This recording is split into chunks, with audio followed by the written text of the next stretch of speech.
మన ప్రచారంలో భాగంగా మంత్రి గారు కూడా తొర్రూరుని దత్తత తీసుకుంటా అని చెప్పడం జరిగింది. సో స్థానిక ఎమ్మెల్యే కాంగ్రెస్ పార్టీ, ప్రభుత్వం కాంగ్రెస్ పార్టీ ఉంది. సో ఎట్లా ఉండబోతుంది మరి రాబోయే రోజుల్లో తొర్రూరు కావచ్చు, పాలకుర్తి నియోజకవర్గం విషయంలో ఎట్లా ఉండబోతుందన్న? గౌరవ మా మేడం గారు ఇప్పటికే చాలాసార్లు ముఖ్యమంత్రిని కలవడం జరిగింది. మొన్న ఎలక్షన్స్ ముందు కూడా 15 కోట్ల అభివృద్ధి పనులు కూడా తీసుకురావడం జరిగింది. తొర్రూరు మినీ ట్యాంక్ బండ్ చేయడం జరిగింది. మేడం గారు కూడా అభివృద్ధి పనుల్లో ఇప్పటికి చాలా ఆల్రెడీ చెప్పడం జరిగింది. మేడం గారు సబ్ రిజిస్టర్ ఆఫీస్ అయితే ఇవన్నీ కూడా గత ప్రభుత్వంలో మంత్రి అయి ఉండి కూడా ఈ కాన్స్టిట్యున్సీకి చేయలేదు.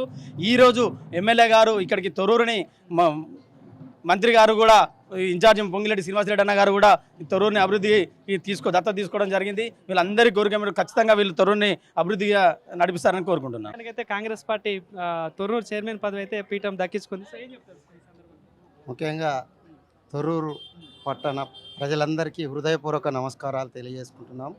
అలాగే పాలకుర్తి సోమన దేవుడి దయ వల్ల డ్రాలో 2 మనకే వచ్చినందుకు చాలా సంతోషంగా వ్యక్తం చేస్తున్నాం.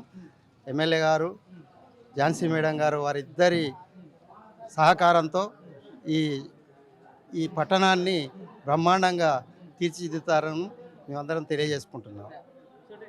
పలు అభివృద్ధి కార్యక్రమాలు కూడా మన హామీలు కూడా ఇవ్వడం జరిగింది. సో ప్రజల్లోకి వెళ్తా ఉన్నారు.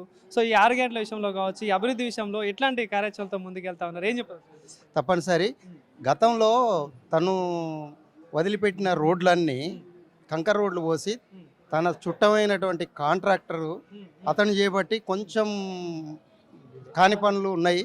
అవి తప్పనిసరి ఇప్పుడు మొత్తం కంప్లీట్ చేయించే బాధ్యత ఎమ్మెల్యే గారు తీసుకుంటారు, ఝాన్సీ మేడం గారు తీసుకుంటారు.